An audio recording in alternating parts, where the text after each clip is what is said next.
Robert Hayes had perfected the art of being invisible during his 18 years driving Seattle city buses.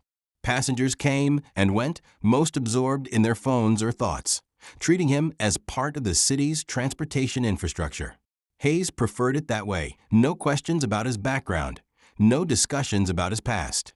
Just the quiet routine of getting people where they needed to go safely. Until Marine veteran Carlos Mendez noticed the one thing Hayes couldn't completely hide: a Navy Cross medal discreetly displayed on his dashboard, representing valor in combat that most people could never imagine. Welcome to Veteran Stories. Before we continue this powerful story of hidden heroism, silent service, and the moment when one veteran recognized another's extraordinary sacrifice, tell me in the comments which city you're watching from today. And if you believe that true heroes often hide in plain sight, hit that subscribe button and help us honor those who served when it mattered most. Route 47 wound through Seattle like a daily artery, carrying the city's diverse population from downtown through Capitol Hill, past Pike Place Market, and into the University District. The same stops, the same schedule, the same mix of commuters, students, tourists, and residents who depended on public transportation to navigate the city's hills and neighborhoods. Robert Hayes had been driving this route for 18 years. At 64, he looked like what he was supposed to be, a Seattle Metro Transit employee who'd found steady work and stuck with it. His uniform was always clean, his bus maintained to company standards, and his interactions with passengers professionally polite but minimal. "Good morning," Hayes would say as passengers boarded, checking their passes or accepting fare. "Have a nice day," he'd offer as they departed. Beyond those routine exchanges, Hayes rarely initiated conversation or engaged in the small talk that some drivers enjoyed with regular passengers. Most riders appreciated his quiet professionalism. In a city where public transportation could be unpredictable, Hayes represented reliability. On time, safe driving, no drama or unnecessary commentary about traffic, politics, or personal opinions. Hayes had cultivated this invisibility deliberately. After decades of being responsible for other people's lives in ways most civilians couldn't imagine, he'd found peace in routine service that kept people safe without requiring the kind of split-second decisions that had once defined his existence. Carlos Mendez had been riding Route 47 every weekday for 3 years, ever since he'd started his job at the VA Medical Center. A 34-year-old Marine veteran who'd served 2 tours in Iraq, Carlos appreciated routine and respected competent professionals who did their jobs without fanfare. Hayes fit that category perfectly. In Carlos's observation, the bus driver was exactly what public transportation needed: reliable, professional, and focused on getting passengers to their destination safely. Carlos had developed the habit of greeting Hayes each morning and thanking him when he departed, but their interactions never went beyond basic courtesy. Carlos sat in the same seat every day, 3rd row on the right side, where he could observe the route and maintain situational awareness that had become second nature during his military service. He'd learned to read environments and people as a survival skill, and even in civilian life, those habits persisted. Hayes, Carlos had noticed, moved and behaved with the kind of controlled precision that suggested military training. His posture, his scanning patterns, the way he managed potentially difficult passengers, all indicated experience with situations that required calm authority under pressure. But Carlos had never mentioned these observations. Military veterans often recognized each other through subtle cues, but not everyone wanted their service acknowledged or discussed. On a Tuesday morning in October, Carlos boarded the bus, as usual, and offered his standard greeting. "Morning, Mr. Hayes." "Morning, Carlos. Have a good day at work." Hayes had learned Carlos's name months earlier and remembered that he worked at the VA, but their conversation had never progressed beyond these daily exchanges. Carlos took his usual seat and was checking his phone for messages when something on the dashboard caught his attention. Behind the route schedules and fare collection notices, partially obscured by official transit materials, was a small display case containing what looked like a military decoration. Carlos studied the metal more carefully without being obvious about his observation. The distinctive ribbon design and the metal shape were familiar from his military training, but he needed to be certain about what he was seeing. As the bus pulled away from his stop and Hayes focused on navigating morning traffic, Carlos confirmed his initial recognition.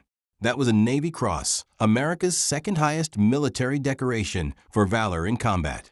Carlos felt his chest tighten. He'd served with Marines who'd been recommended for Bronze Stars and Silver Stars, but he'd never personally known anyone who'd earned a Navy Cross. That level of decoration represented extraordinary heroism under fire, actions that saved lives at significant personal risk. Carlos spent the rest of his bus ride processing what he'd discovered. The quiet professional driver who'd been getting him to work safely for 3 years was someone who'd demonstrated exceptional valor in combat situations that most people, including combat veterans like Carlos, would never experience. The Navy Cross wasn't awarded for routine service or even for competent performance under normal combat conditions. It required actions that went beyond duty, beyond training, beyond what could be reasonably expected even from professional warriors. Carlos began to understand Hayes's reserved demeanor and preference for routine. Someone who'd earned that level of recognition had likely experienced combat at its most intense and dangerous. The quiet bus route, the predictable schedule, the minimal interaction with passengers.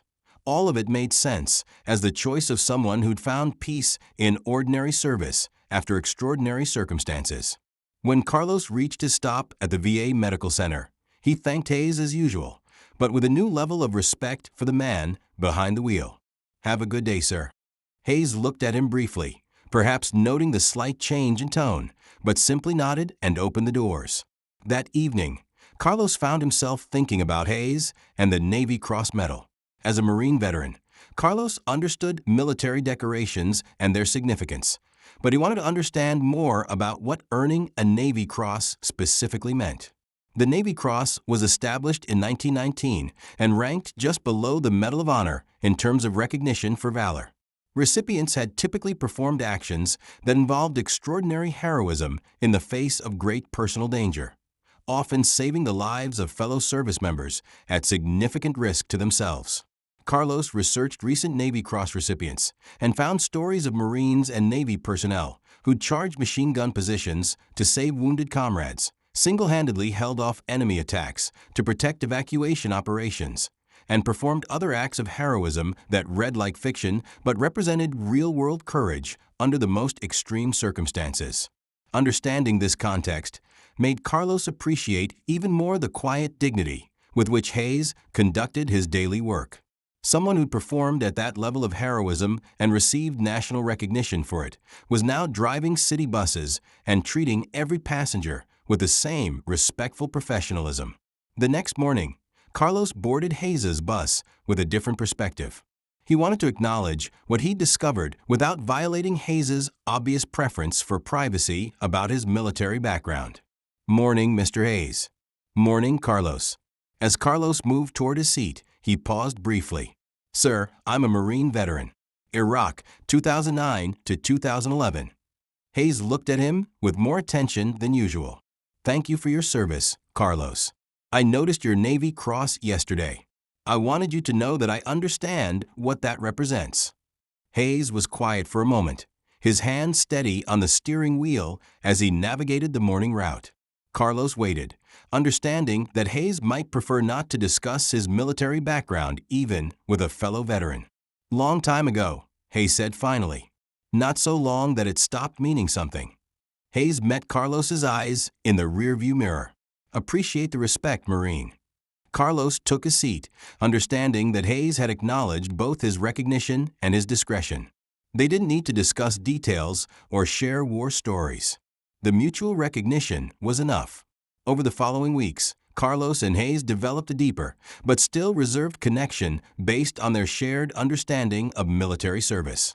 They didn't discuss specific operations or experiences, but their daily interactions carried the respect that veterans show each other when they recognize someone who'd served with distinction. "How's your day going, sir?" Carlos would ask as he boarded. "Can't complain, Marine." "You?" "Living the dream."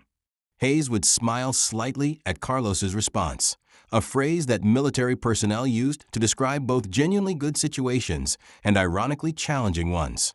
Other passengers began to notice the quiet mutual respect between the driver and the regular passenger. But neither Carlos nor Hayes felt the need to explain their connection. Carlos observed that Hayes interacted with all passengers professionally, but he seemed to carry himself with slightly more visible confidence during their conversations. Having his service recognized and respected by another veteran appeared to mean something to Hayes, even though he'd never sought such recognition. One morning, Carlos boarded the bus to find Hayes dealing with a difficult passenger who was arguing about fare requirements and becoming increasingly aggressive. Carlos watched Hayes handle the situation with calm authority that diffused the tension without escalating the confrontation. After the passenger left and other riders had settled into their seats, Carlos approached the front of the bus. "Good work with that situation, sir." Hayes shrugged. "Part of the job. Not everyone could have handled it that smoothly. You've got good training." Hayes looked at Carlos seriously. "Carlos, can I ask you something?" "Yes, sir." "How do you handle civilian life after combat deployments?" Carlos understood that Hayes was asking about more than just adjustment to non-military employment. He was asking about finding purpose and meaning in ordinary work after experiencing situations where decisions had life and death consequences. "Some days are easier than others," Carlos replied honestly. "But I figure that if I can help people in small ways every day, that's still serving. Just differently." Hayes nodded. "That's what I tell myself too." As their conversations continued over several months, Hayes began sharing more about his perspective on post-military service and civilian life. "I earned that medal in Vietnam," Hayes told Carlos during a quiet moment on the route. 1971, I was a Navy corpsman with a Marine unit. Carlos understood the significance immediately. Navy corpsmen who served with Marine units in Vietnam had faced some of the most dangerous combat conditions in American military history. Earning a Navy Cross in that environment meant Hayes had performed extraordinary actions under the most extreme circumstances.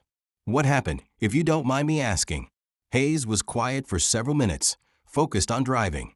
Carlos waited, understanding that sharing such memories required trust and appropriate timing. "Ambush," Hayes said finally. "My Marines were pinned down by enemy fire. Several wounded, couldn't reach cover. Standard corpsman response wasn't going to work. Too much open ground. Too much incoming fire." "What did you do?" "What corpsmen do. I went to get them." Carlos knew that Hayes's simple description understated whatever actions had earned him the Navy Cross. Navy corpsmen who served with Marines in Vietnam were legendary for their courage and commitment to treating wounded Marines under fire, often at great personal risk. Word of Hayes's background began to spread quietly among regular passengers and Seattle Metro employees, not as publicity or recognition seeking, but as the kind of respect that develops when people learn about exceptional service performed by someone they see every day. Carlos was careful about sharing Hayes' story, always emphasizing Hayes' preference for privacy and his choice to serve quietly in civilian life. But other veterans who rode Route 47 began to recognize the significance of the Navy Cross Medal and the man who'd earned it. Hayes noticed the change in how some passengers treated him, a little more respect, occasional thanks for his military service, and recognition that went beyond appreciation for reliable bus driving. "Carlos," Hayes said one morning, "people have been treating me differently lately." "Is that a problem, sir?" Hayes considered the question carefully. "No, but I don't want to be seen as different from other drivers. We all do our jobs professionally." "Sir, with respect, you are different from other drivers. Not better, but different. And that's okay." Hayes appreciated Carlos's understanding. He didn't want special treatment, but he could accept recognition that honored his service without making him feel like he was no longer just another Seattle Metro employee. 2 years after Carlos first noticed the Navy Cross Medal, Hayes' story had become part of Route 47's informal folklore. The passengers who learned about his background often requested his bus specifically not to discuss military service, but to ride with someone whose dedication to service had continued in civilian life. Hayes maintained his quiet professionalism, but accepted the respect that came with people understanding his background. He'd found a balance between honoring his military service and continuing his civilian mission of providing reliable transportation. "Mr. Hayes," a young passenger asked one day, "my grandfather was a Marine in Vietnam. He said corpsmen were the bravest people he knew. Is that true?" Hayes looked at the teenager seriously. "Your grandfather and his fellow Marines were the brave ones. Corpsmen just tried to take care of them." Carlos, who was sitting nearby, smiled at Hayes's typical humility, but added, "Sir, taking care of Marines under fire takes a special kind of courage." Hayes met Carlos's eyes in the rearview mirror. "We all did our jobs, Marine." "Yes, sir. And you did yours exceptionally well." Hayes's example began to influence how other Seattle Metro drivers thought about their work and their responsibility to passengers. His combination of military professionalism and civilian service created a standard that elevated the entire route. Young drivers requested assignment to Hayes's route to learn from someone who treated public transportation as a mission rather than just a job. Hayes mentored them quietly, sharing principles of service, safety, and passenger relations without discussing his military background unless specifically asked. "The most important thing," Hayes told a new driver, "is understanding that every passenger is trusting you with their safety. That's a responsibility you take personally. What if passengers are difficult or disrespectful? You treat them professionally anyway. Your job isn't to judge passengers, it's to get them where they need to go safely." Carlos observed these mentoring conversations and recognized Hayes's leadership style, the same approach that had probably made him effective as a corpsman taking care of Marines under fire. 3 years after their first conversation about military service, Carlos and Hayes had developed a friendship based on mutual respect, shared values, and understanding of how military experience could enhance civilian service. "Carlos," Hayes said one morning, "I want to thank you for recognizing my service without making a big deal about it. Thank you for continuing to serve, sir. Every day, on this bus, you're still taking care of people." Hayes smiled. "Once a corpsman, always a corpsman. And once a Marine, always a Marine. We take care of each other." Their daily interactions continued to reflect the best aspects of military service: respect, professionalism, mission focus, and commitment to serving others. Other passengers benefited from the atmosphere of mutual respect and dedication that Hayes and Carlos brought to Route 47. Hayes continued driving Route 47 until his retirement at age 67. His final day of service was marked by recognition from Seattle Metro, appreciation from regular passengers, and respect from fellow drivers who'd learned from his example. Carlos was among the passengers who rode Hayes's final route, wanting to honor someone who demonstrated that service doesn't end with military discharge. It just takes different forms. "Sir," Carlos said as he prepared to leave the bus for the last time, "thank you for showing me that serving people can happen anywhere, in any job." Hayes shook Carlos's hand. "Thank you for helping me understand that recognition and privacy can coexist. Your respect meant more than you probably realized." After Hayes's retirement, Carlos continued riding Route 47 with Hayes's replacement, but he carried with him the lessons learned from 3 years of observing how military service could enhance civilian life. Carlos began volunteering at the VA Medical Center where he worked, helping other veterans navigate their own transitions to civilian life. He shared Hayes's example, not the specific details of his Navy Cross actions, but the approach of finding meaningful service in ordinary work. The key, Carlos told veterans struggling with post-military purpose, is understanding that serving people doesn't require a uniform or recognition. It just requires treating your responsibility to others seriously. Hayes's example had shown Carlos and many others that heroism earned in combat could be expressed through decades of quiet, professional service to anyone who needed reliable transportation through the city they called home. 5 years after Hayes's retirement, Carlos still thought about their daily conversations and the respect that had developed between two veterans who'd found each other on a city bus route. The Navy Cross Medal, Carlos learned, had been donated to a military museum where it would be displayed alongside Hayes's story, not as publicity for the man who'd earned it, but as recognition that extraordinary valor could be followed by extraordinary humility. Robert Hayes represents something important, the museum curator told Carlos when he visited the display. He shows that the greatest heroes are often the ones serving quietly among us, earning our gratitude through daily dedication rather than seeking recognition for past achievements. Carlos agreed. Hayes had taught him that true service was measured not by the decorations earned or the recognition received, but by the commitment to helping people every day, in whatever role you found yourself. Robert Hayes never intended to become a symbol of post-military service or an example of how combat heroism could translate into civilian dedication. He'd simply wanted to continue serving people in a way that brought peace rather than the intensity that had defined his Navy corpsman years. When Carlos Mendez noticed that Navy Cross medal and recognized what it represented, it began a relationship that honored both Hayes's extraordinary military service and his choice to continue serving through ordinary work performed with extraordinary dedication. Hayes's story reminds us that true heroes often hide in plain sight, providing essential services while carrying experiences and recognition that most people never know about. The greatest valor isn't always displayed publicly. Sometimes it's expressed through decades of quiet professionalism and commitment to helping others. Route 47 still runs through Seattle, carrying passengers who depend on public transportation to navigate their daily lives. Hayes's legacy lives on in the standards of service he established, the respect he showed every passenger, and the understanding that serving others is a choice that can be made every day, regardless of recognition or acknowledgement. So now I ask you, have you ever encountered someone whose quiet competence suggested extraordinary experiences you never would have imagined? Someone serving others daily, while carrying achievements and sacrifices known only to those who recognize the signs? Share their story in the comments.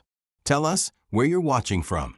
Because at Veteran Stories, we believe that the greatest heroes are often the ones we see every day without recognizing their extraordinary contributions to our communities.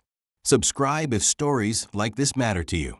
Because every bus route, every workplace, every community has people like Robert Hayes, individuals who've earned the highest recognition for valor and choose to express that same courage through daily service to anyone who needs their help.